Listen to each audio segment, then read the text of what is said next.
Hi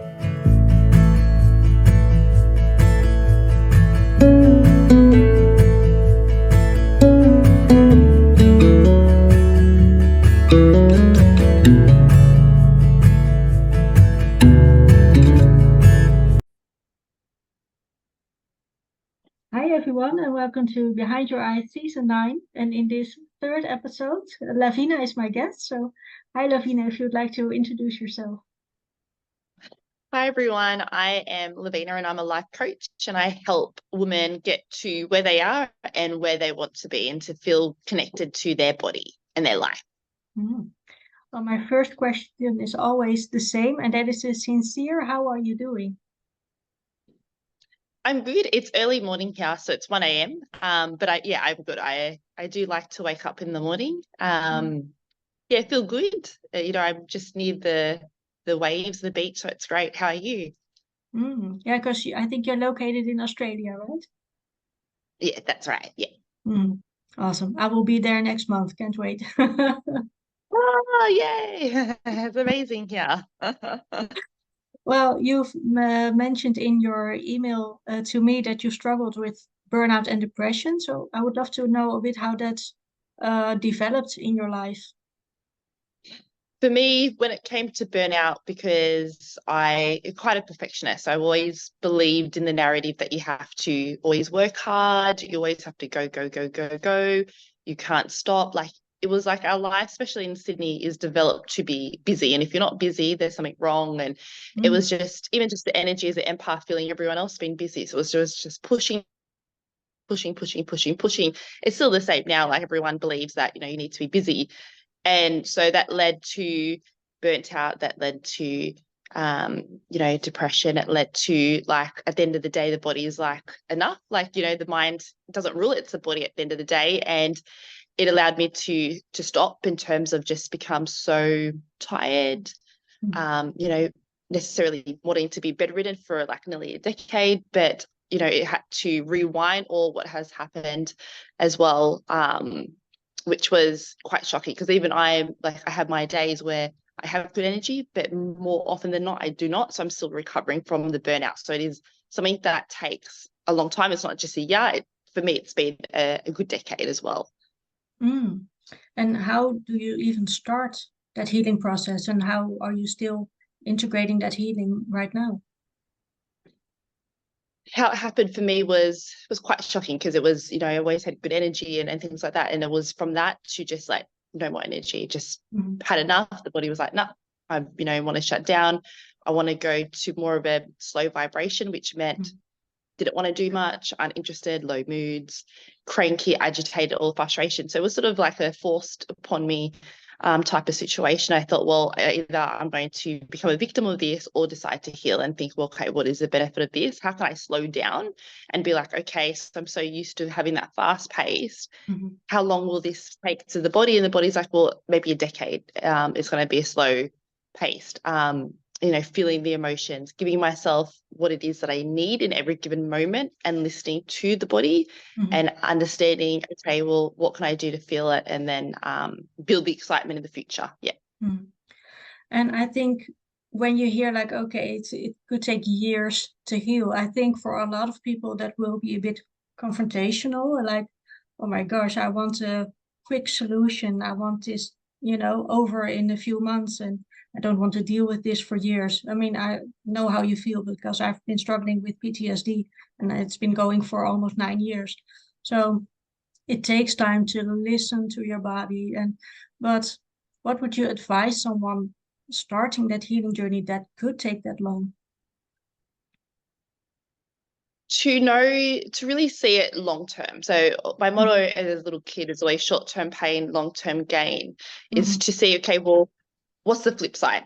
So it's like, mhm, okay, so I might be experiencing this for a decade, but what's the taste of that? That what I want, what I desire, like what is that? How will that feel? And then, like try to train or hack the body. Like there is a shortcut in terms of you can remember a time in your life where you felt the most connected, you felt happy, and you keep on replaying that memory in your mind and your body.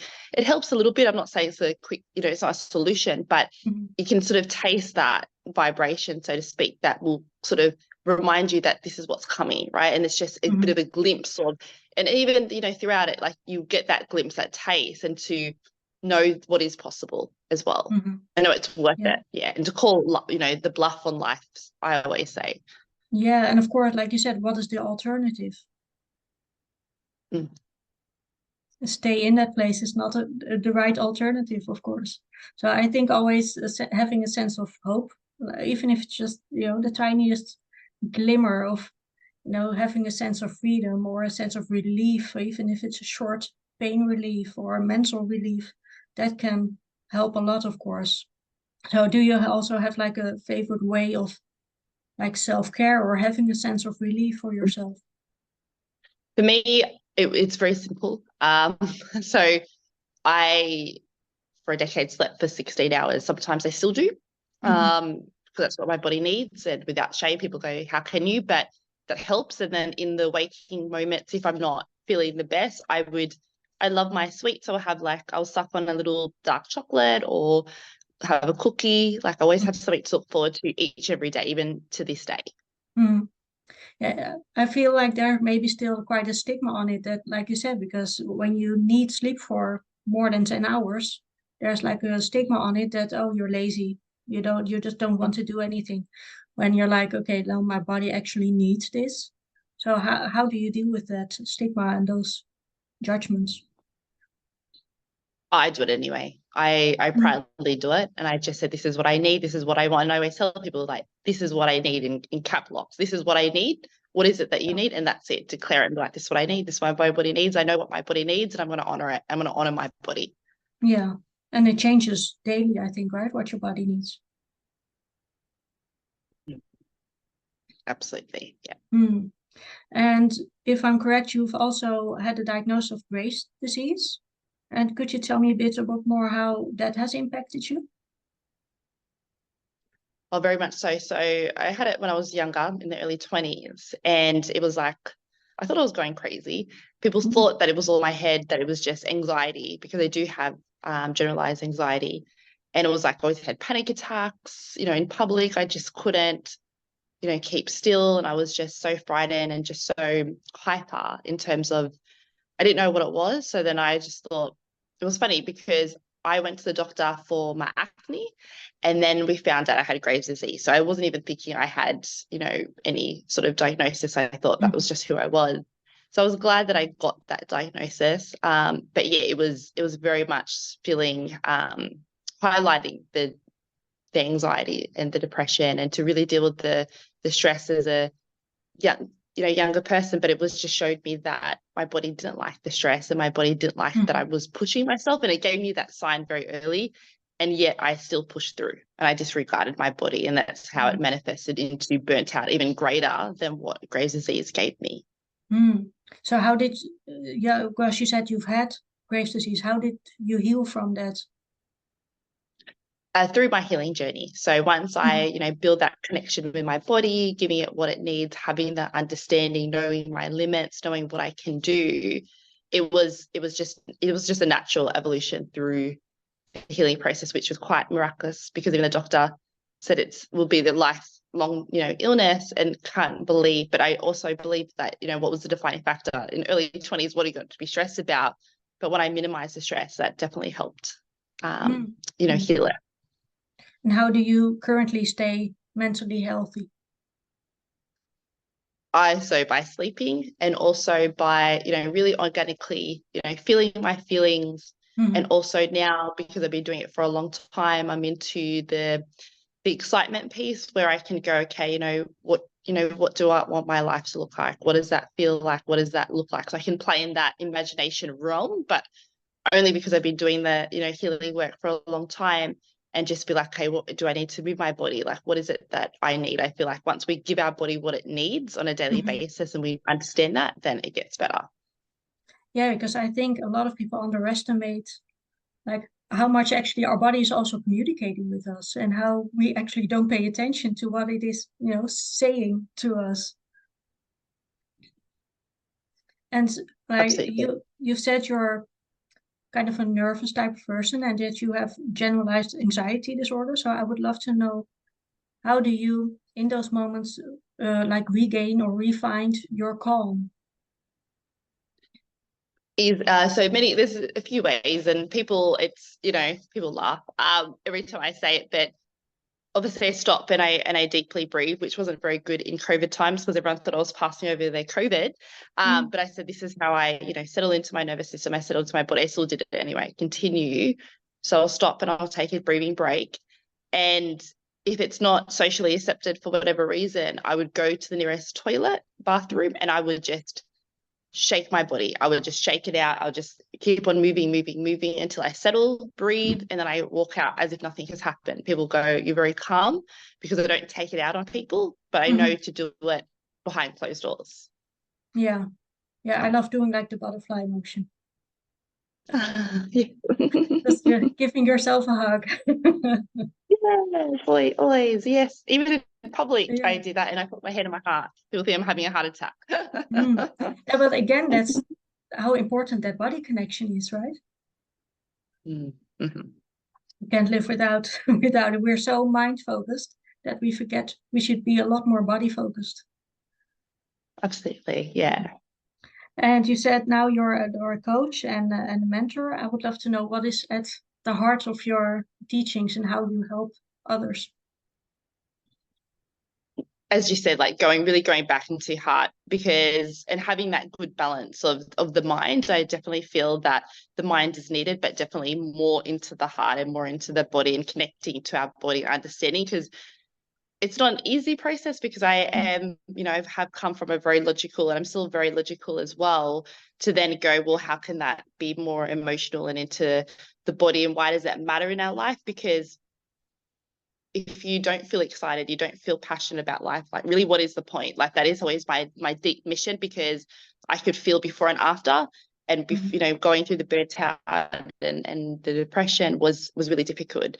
And it's like, well, it's always worth it, because we need to connect to our body. We can't just be like, can't get the high from our head. It won't be long term. We need to get our natural or neutral emotions from our heart and our body. And does that also connect to leading a bit more like an intuitive life? Yeah, definitely. Yeah, and a life that we want to live versus what we've been told to live or what we should live, as well. So Hmm. yeah, having that freedom of life and what it looks like for every single person, which is very different to what is necessarily communicated online. Like not everyone Hmm. wants that. People want a simple life, and that's good too. Hmm. Yeah, exactly. I read a quote on your Facebook that I really like, and it says, "I'm here to help you think and feel yourself into freedom." So I would like to know, like, what is, or what do you think is holding us back from living in that freedom? It's well, there's many different things, but it's the we as humans, we want to belong in a community, in a group. We want to be accepted, we want to be valued, we want to be seen. So we always compromise what we feel and what we think in our life to be like a minion and to be like everyone else, because we Hmm. want to fit in, we want to be part of the cool group or whatever it might be. So we disregard ourselves and we do things that we know morally are not correct or right, but people will do anything in order to get that validation from people. If they feel that people will like them, even for the fake version, they will do that versus being authentic and real to their heart. They will completely ignore. And I get very frustrated with injustice. I have to learn in my lifetime. It's like, I have to be able to let it go. People can do and be and feel whoever they want. But if they don't want to taste that freedom, then they do need to think and really think about, okay, it's hard to go, what is the truth for you? And does it matter if you're on your own and you lose people? Like, Hmm. what is that? So it's a very strong message, but it's a message that people are not ready to hear as well. And I have to Hmm. respect where people are at. But Yeah, it's really coming to, yeah, and being seen as, odd, and so to speak, it's okay. yeah. It's more like a lesson in living an authentic life. And I would also like to know, like, what are the most important lessons that we actually can learn from our body? To be content and to be accepting and even fulfillment where we're at as well. I feel like our body is the one guiding our life. I feel that we have to remember that we're here to look after our body as if it's a child, if it's an animal. We're here to Hmm. guide our body. So our mind is already, clicked on, it knows, but our body is, slowly taking on board, and it really needs that compassion, that nurturance, that understanding to be like, that, and it will give everyone like what we desire once we can navigate and learn and understand the process of our body, to understand that once we can, work on the feelings and, be on that receptive level and be open, receptive, that's when the world opens. So it's the body Mhm. that gives it to us, but we need to honor it first. Mm. Yeah, and I think for me, what helped a lot was connecting more with my body, because I was also due to the anxiety a lot in my head, just overthinking everything. And when I got that connection back, it helped me a lot to do yoga and then do workout to get a bit more strength and actually like feel strong in my body, because I never felt strong in my body. And that was very empowering to actually have a bit more muscle power and actually feel that strength that my body does have. So do you have a like a way, maybe a workout or like yoga to connect to your body in that way? I like to do a thing called chakra dancing as well. So I really connect. So it's, listening into the body and doing the slow movements to, really connect into the body and the sound and the senses. So I like activating all the senses. So for me, Mm. chakra dancing has been amazing. You can go on YouTube and have a look at that. Mhm. And just slow movement has been great. Mhm. But it is like you, like I'm now doing weight training to build that strength in the body as well. Mhm. Yeah, it's amazing because I always told myself again in my head, oh, I'm physically weak. And when you Mm. actually, tell yourself that enough, you actually, you just take it as truth. And now I'm in the middle of like shifting that. And I do weight training and I dance and I do yoga. And I'm like, okay, my body's actually quite a lot stronger than I always told myself that I am. So it's total mindset shift and like changing those limiting beliefs to actually like, okay, that limiting belief was far from the truth. So yeah, it's interesting how we tell ourselves like, okay, I'm mentally not very strong or physically not very strong, and that we actually believe that. Because yeah, it's easier as well to believe it, so people don't have to take any action sometimes. Yeah, yeah, exactly. Like, okay, I'll just stay in my, safe zone, my comfort zone, and no need to work out and just, stay at my home and be safe. Yeah, I think our ego wants us to keep us there. And then now we're like, okay, no, when you want to heal, you have to push through that comfort zone and get out there. Mm-hmm. And what is the best advice that you were ever given? Ooh, that's best advice. I've been given a lot. Best advice. Oh, it's a simple advice to always focus on myself only, because even I always have a split focus and I focus on saving people, and I have to understand that people go through their own cycles of life, and that Mhm. I need to focus, on me, and be a little bit selfish and know that once, and then people can either, rise to the occasion or not. It's okay. Mm. Um, yeah, and just feel that, it's okay. It's not selfish to focus on ourselves, and it's okay to be perceived as, healthier or like, happier in a sense, but that will only, get people interested into joining that versus trying to do it for them. Mm. And how important is the aspect of letting go in the healing journey?